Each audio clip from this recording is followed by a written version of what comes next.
nakakuha na po ako ng kumpirmasyon. Lahat ng sinabi ng Presidenteng Marcos Jr. aka Bangag tungkol kay Zaldico ay fake news.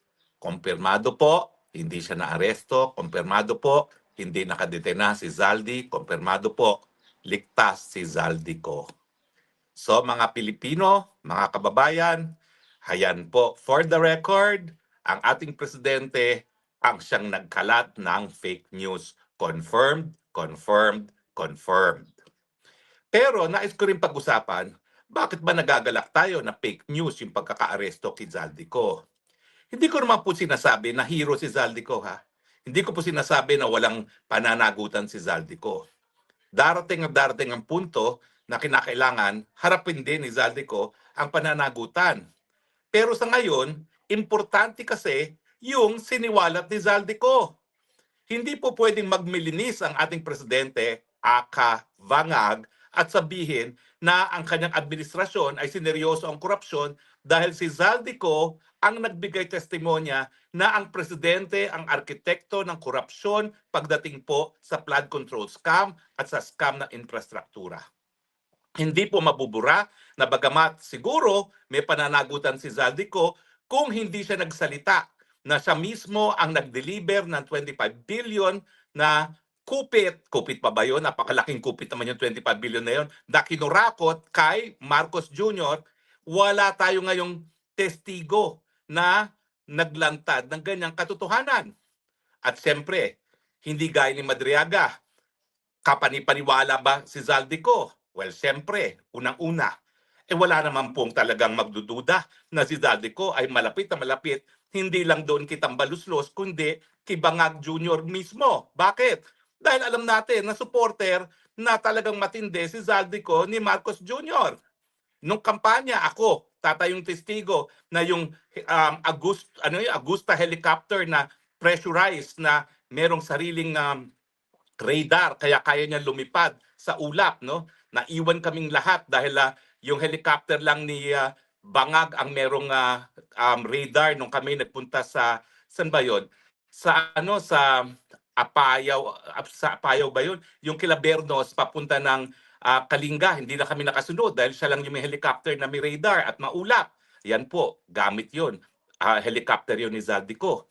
At hindi naman kaduda-duda, walang nagdududa na napakalapit niya kay Tambaluslos dahil siya ang talagang committee on chairperson, kaya chairperson ng Committee on Appropriations. At siyempre, hindi po talaga kaduda-duda na alam ni Zaldico kung ano ang mga in-insert ni Marcos Jr. dahil siya ang chairperson ng Committee on Appropriations sa House.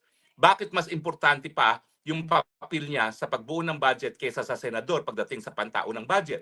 Kasi nga po, lahat ng appropriations dapat magsimula sa Kamara. So waro-waro lang yung mga senador at mga senador, happy na sila kung collectively meron silang 150 billion na insertion na pagkakakitaan dahil 24 lang sila. Diba?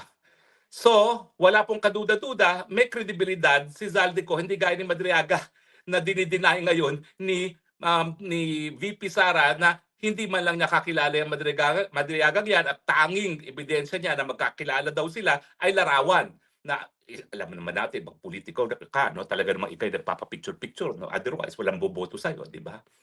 So yan po ang kahalagahan ni Zaldico. Ulitin ko, hindi siya siguro hero, hindi siya siguro santo, pero kinakailangan natin ang testimonya niya para mapakulong na once and for all ang Marcos Jr. at pati na ang kanyang may bahay at pati na mga kamag-anak ng kanyang may bahay. Bakit? Kasi si Zaldico rin na nagsabi na pati pagkain pinagkakitaan. Di ba? Yung smuggling ng agriculture, bigas, asukal, isda, lahat na pinagkakitaan. Yan ang sabi ni Zaldico. Now, yung bang sinabi ni Zaldico may koroborasyon, siyempre po, sino makakakorroborate? Ngayon po, hindi nagsasalita yung Amina, yung dating DBM. Pero yung 100 billion, hindi mailalagay yan na hindi alam ni Amina. Alam po niya yan. Amina, taga-UP ka pa naman. Ano ba yan? Nasaan na yung dugo mong scholar ng bayan? Isiwalat ng katotohanan. Oh, hindi lang po si Amina makakakorroborate niyan. Yung maglolo na Bersamin, CJ, ulitin ko, ano ka ba? Chief Justice ka. Pag ikaw, tinago ang katotohanan, anong ehemplo, anong mensaheng pinararating mo sa mga kabataang mga abogado? Okay lang mandarambong, okay lang itago ang katotohanan. Samantalang alam naman natin na bilang Chief Justice, talaga ikaw yung naging personification ng katarungan. Kaya magsalita ka na. Ano ba naman yan? Hayaan mong ikaw maalala ng buong Pilipinas na siyang naging tupad sa iyong sinumpaang katungkulan bilang Chief Justice. Isiwalat ang katotohanan at hayaang magkaroon ng katarungan ng sambayan ng Pilipino. Ay bukod pa dyan, siyempre, si Tambaluslos can also corroborate. Wag silang makampante ni Tambaluslos, hindi kakanta. Siyempre, kapag nagkaipitan na, save yourself, Tambaluslos. Pero, gaya ng aking advice kay Zaldico, walang kasiguraduhan na wala kayong kahit anong pananagutan. Baka meron naman. Pero, siyempre, kung wala ng ibang testimonya ang mapepresenta para maparusahan si Marcos Jr., yan ang iyong dahilan kung bakit kayo po pwedeng mabigyan ng testimonial immunity. In fact, ang hamon ko sa inyong dalawa ngayon, Tambaluslos at Zaldico, mag-unahan na kayo. Gawin nyo ng sworn statement ang inyong mga nalalaman. Ipa-deposition nyo na. Ipa-perpetrate nyo na ang testimony ninyo. Pwede namang kunin ang testimonya ninyo sa isang notary abroad at pwede nang ipa-apostil yan. Hindi na kinakailangan pumunta pa sa opisina ng konsulado. Dahil sa mga nalalaman ninyo, talagang may banta sa mga buhay ninyo. At ang tamang gawin nyo, yung tinatawag na perpetration of testimony para miski kayo'y natigok, nandyan ang testimonya ninyo, hindi mabubura.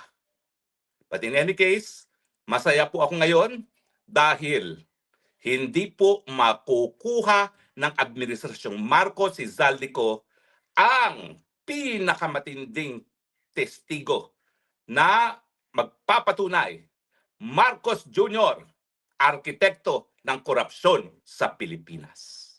Maraming salamat po sa inyong patuloy na pagtangkilik sa ating Spokes Hour. Maraming salamat po sa inyong pagtitiwala. At ako naman po, hindi ko bibiguin ang inyong pagkakatiwala. Bakit? Because I love the Philippines. It's the only country that I have. It's the only country that I will love. God bless the Philippines. The Lord keep Zaldico and all of us safe. Have a good day, Philippines.